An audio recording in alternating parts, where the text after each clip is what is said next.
So hey guys, once again welcome back to this video. In today's video we are going to learn about assignment operators in Python, how they are used, why they are used and how to program it in real life. So let's go on the screen. So let's start. So our today's topic is assignment operators.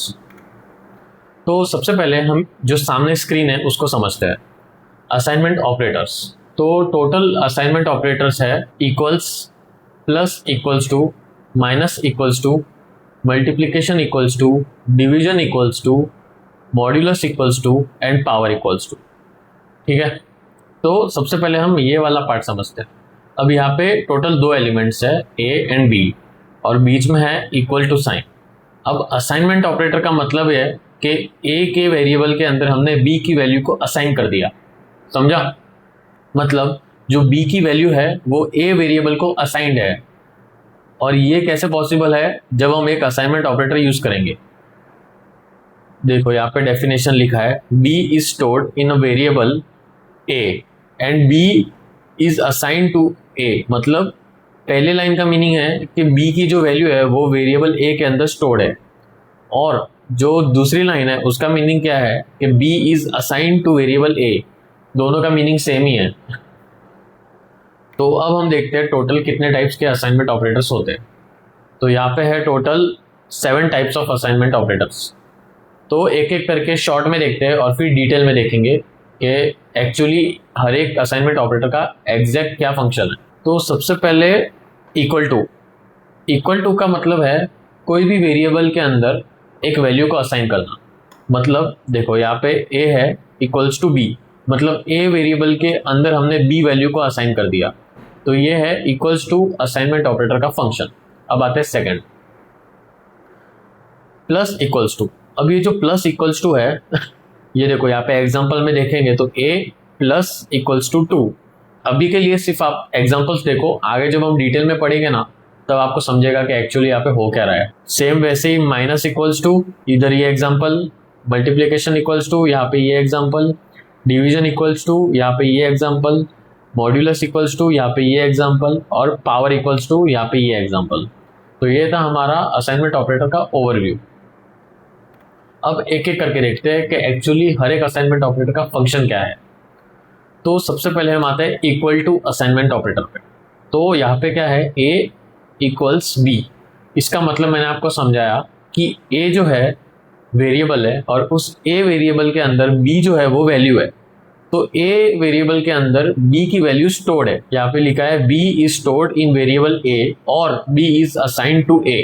इसका मतलब समझ गए होंगे आप कि a variable के अंदर b की जो वैल्यू है या b एज जो वैल्यू हमने ली है वो a वेरिएबल के अंदर स्टोर्ड है. तो यही है इसका मीनिंग. अब देखो a के अंदर हमने 10 डाला एग्जाम्पल, और ये अगर हम कोड करेंगे तो ऐसा आएगा a इक्वल्स टू 10. मतलब 10 जो है वो हमने एक वेरिएबल के अंदर स्टोर कर दी है. मतलब किसके हेल्प से? वो है इक्वल्स टू साइन. इसको बोलते हैं असाइनमेंट ऑपरेटर. फिर आते हैं सेकंड असाइनमेंट ऑपरेटर पे जो है प्लस इक्वल्स टू. तो यहाँ पे देखते हैं a प्लस इक्वल्स टू 2. अभी आपको थोड़ा समझने में हार्ड लग रहा होगा, पर इसका सिंपल वे में जो है एक्सप्लेनेशन वो यहाँ पे है. This line basically means a is equals to a plus 2. मतलब ये जो a है प्लस इक्वल्स टू 2 है, उसका जो लॉजिक है वो यही है कि a equals to a plus 2. Example, अगर आपने a की वैल्यू को 10 असाइन किया है तो a equals to a plus 2 मतलब 10 प्लस 2, तो आंसर होगा 12. तो आंसर 12 होगा. तो इस हिसाब से आपको प्लस और इक्वल्स टू का जो असाइनमेंट ऑपरेटर है वो आपको यूज़ करना है. यहाँ पे देखो a को हमने 10 जैसे लिया है, और जो कोड है कोड में हम ऐसे लिखेंगे a प्लस इक्वल्स टू 2, और इसका जो एक्चुअल लॉजिक होगा वो है a is equals to a plus 2. ये सिंपल लॉजिक है. अब आते हैं हम थर्ड असाइनमेंट ऑपरेटर की तरफ. यहाँ पे है b माइनस इक्वल्स टू 3. इसका मीनिंग यही है कि this line basically means b is equals to b minus 3. मतलब एग्जाम्पल, अगर हमने b की वैल्यू को 10 असाइन किया है तो b इक्वल्स टू 10 माइनस 3 वैसा हो जाएगा. तो 10 माइनस 3 7, तो हमारा जो आउटपुट होगा वो 7 होगा. फिर आते हैं 10 b माइनस इक्वल्स टू 3. अगर हम लिखेंगे तो ऐसे कोड में होगा, और इसका जो एक्चुअल लॉजिक है वो ऐसा होगा, b equals to b minus 3। अब ये जो हमने 3 असाइनमेंट ऑपरेटर देखे, इसको हम कोड में देखते हैं। तो सबसे पहले हम जाते हैं VS कोड पे। यहाँ पे मैंने पहले से ही असाइनमेंट ऑपरेटर .py करके एक फाइल क्रिएट करके रखी है। अब हम इसमें सबसे पहले फर्स्ट असाइनमेंट ऑपरेटर को कैसे यूज़ करते हैं वो देखेंगे। तो हम सबसे पहले a लिख देंगे इक्वल्स टू b लिख देंगे। a इक्वल्स टू b तो हमने लिख दिया, पर इसको एक्चुअल जो यूज़ केस है वो समझने के लिए हमें पहले b की वैल्यू असाइन करनी पड़ेगी। तो हम b को एक वैल्यू असाइन करेंगे जो कि है 20। एग्जाम्पल हमने 20 लिया है, हमने b को 20 दिया है और a वेरिएबल के अंदर हमने b को स्टोर किया। ये देखो, हमने सबसे पहले b को एक वैल्यू दी 20। अब हमने a वेरिएबल के अंदर b को स्टोर कर दिया। अब इसका मीनिंग क्या है कि अगर हम a को प्रिंट करेंगे ना तो डायरेक्टली हमें b की वैल्यू प्रिंट होगी। क्यों? क्योंकि हमने b जो वैल्यू है वो a के अंदर स्टोर की है। अब देखो यहाँ पर हम देखते हैं प्रिंट, अगर हम प्रिंट b अगर हमने लिखा तो डायरेक्ट 20 प्रिंट हो जाएगा, क्योंकि यहाँ पे पहले से ही b की वैल्यू 20 है जो हमने असाइन की है। तो एक बार पहले b की वैल्यू रन करते, तो यहाँ पे देखो हमें मिल गया 20। अब सेम अगर मैंने a की वैल्यू प्रिंट की तो मुझे भी 20 ही मिलना चाहिए। तो देखते मिलता है कि नहीं, प्रिंट a। अब रन करेंगे तो देखो अब हमें ये 20 मिला और ये भी 20 मिला। अब ये क्यों मिला, उसका रीज़न है असाइनमेंट ऑपरेटर। देखो सबसे पहले हमने b को एक वैल्यू असाइन की, वो है 20। मतलब b की जो ओरिजिनल वैल्यू हमने डिसाइड की थी वो 20 है। तो उसके बाद हमने क्या किया, a जो वेरिएबल है उसके अंदर हमने b को स्टोर कर दिया। तो जब भी हम a प्रिंट करेंगे हमें b की वैल्यू मिलेगी, क्योंकि हमने a वेरिएबल के अंदर b को स्टोर कर दिया है। तो अगर हम जैसे ही b को प्रिंट करेंगे तो हमें डायरेक्ट यहाँ पर ही 20 मिल जाएगा, क्योंकि यहाँ पे हमने असाइन किया है। पर अगर हम a की प्रिंट करेंगे तो a is equal to b हमने डिफाइन किया है वहाँ पे। इसका मीनिंग ये है कि b का जो वैल्यू है वो a के अंदर स्टोर्ड है। तो ये है first equals to assignment operator का काम। अब आते हैं सेकंड। अब दूसरा एग्जांपल लेंगे, सब कट कर देते हैं। अब जो दूसरा हमारा असाइनमेंट ऑपरेटर था वो था प्लस इक्वल्स टू, मतलब a प्लस इक्वल्स टू 3। ये हमने ऐसे असाइन कर दिया। अब हम क्या करेंगे, a की वैल्यू को असाइन करेंगे। एक काम करते हैं, b की वैल्यू को असाइन करते हैं। b हमने एग्जांपल ले लिया 10।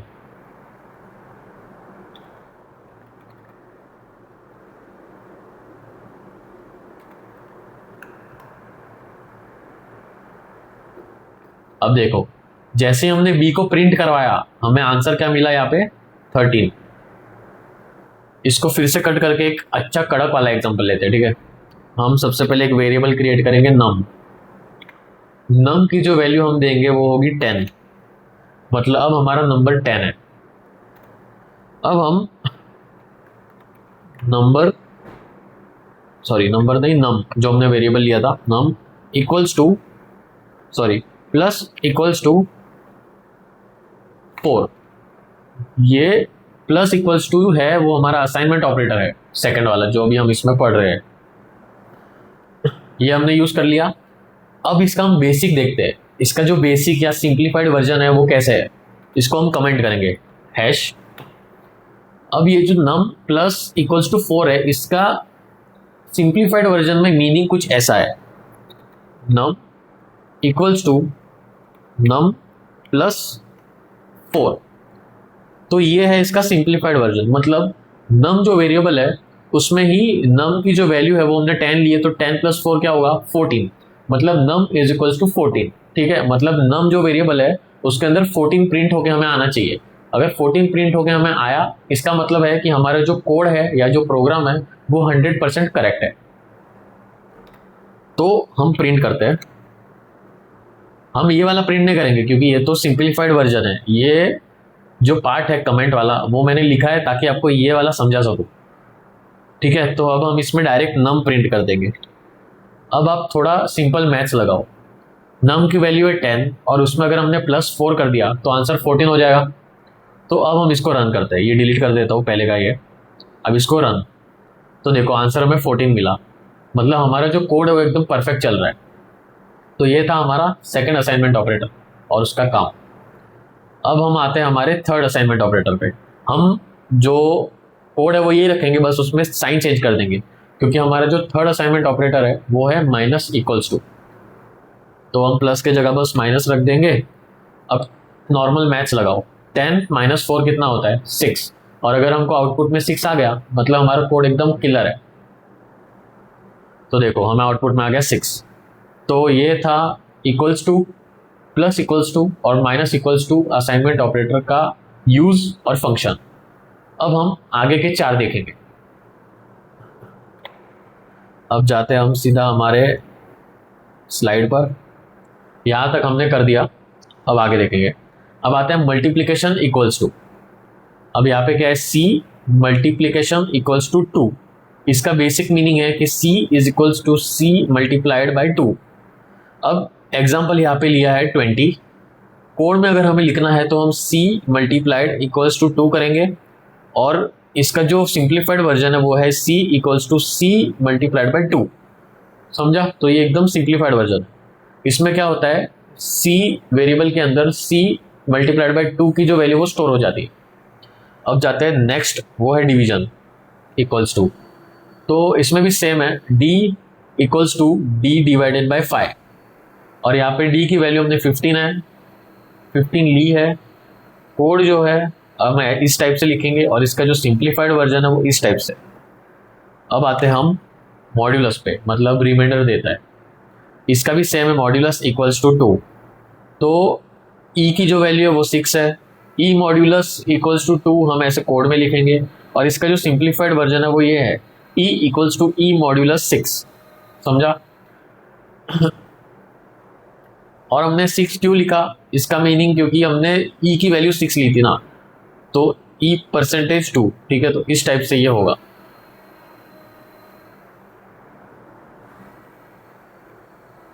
अब आते हैं हम पावर पे। अब जो पावर है वो है डबल स्टार इक्वल्स टू 2। इसमें क्या होगा, f equals to f power 2, मतलब f रेस टू 2 होगा। तो f की जो भी वैल्यू, अगर हमने f2 लिया है, अभी देखो f हमने क्या लिया है यहाँ पे 8, ठीक है। अगर हम कोड में लिखेंगे तो f star star equals to 2 होगा, और f equals to f star star 2। ये है हमारा लॉजिक।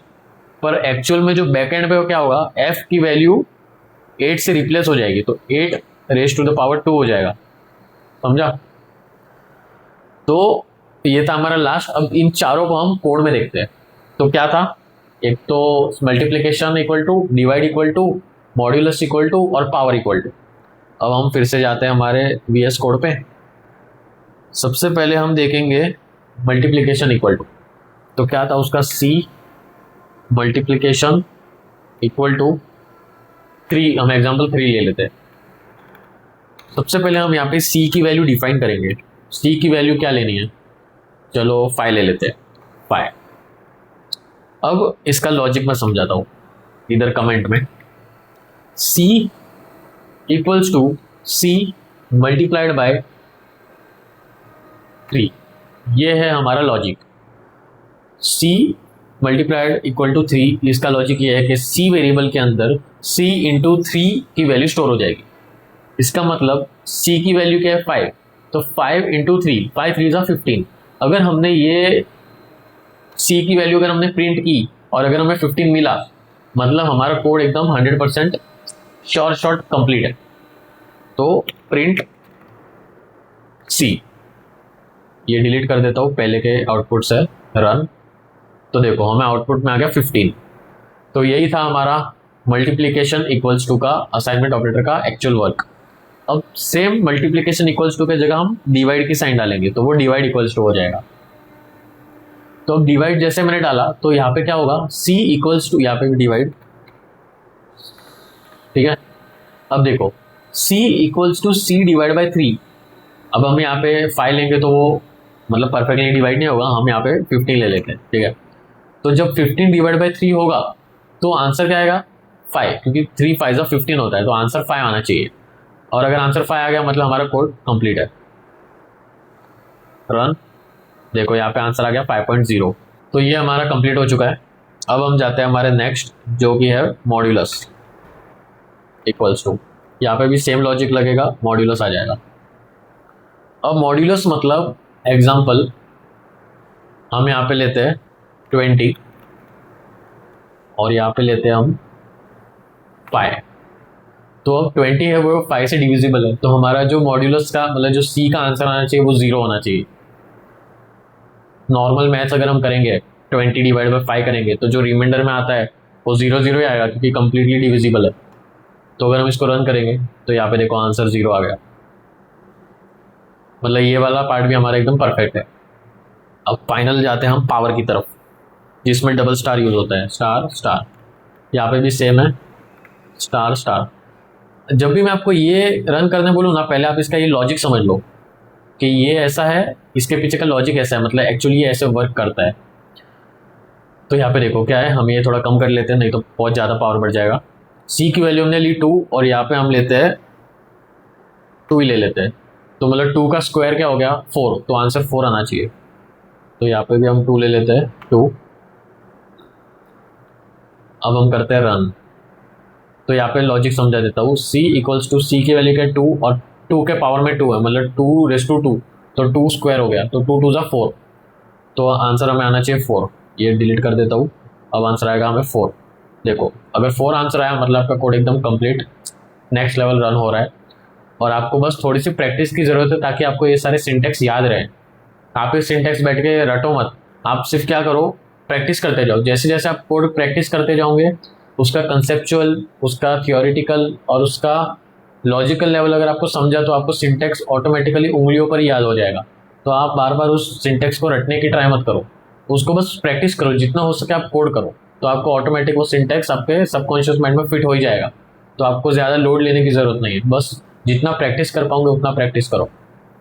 तो ये हो गया हमारा, सब हमने कर दिया कोड। अब हम फिर से हमारे स्लाइड्स पे जाते हैं। तो ये टोटल कोड है जो अभी तक हमने किया है। अगर मैंने जो समझाया उसको आपको एक कंप्लीट एक सिंगल पेज में देखना है तो आप ये वाली स्क्रीन देख लो। तो ये हमारा पूरा असाइनमेंट ऑपरेटर का वीडियो लेक्चर था। अगर आपको समझा तो उसको अच्छे से नोटबुक में लिखो, प्रैक्टिस करो, और मैंने जो आपको टेक्निक बताई थी अपने शॉर्ट वीडियो में वो इम्प्लीमेंट करके ये कंटिन्यू रखो इसको लर्न करना। तो यही था हमारा आज का lecture. Let's meet in the next lecture. तब तक के लिए बाय बाय।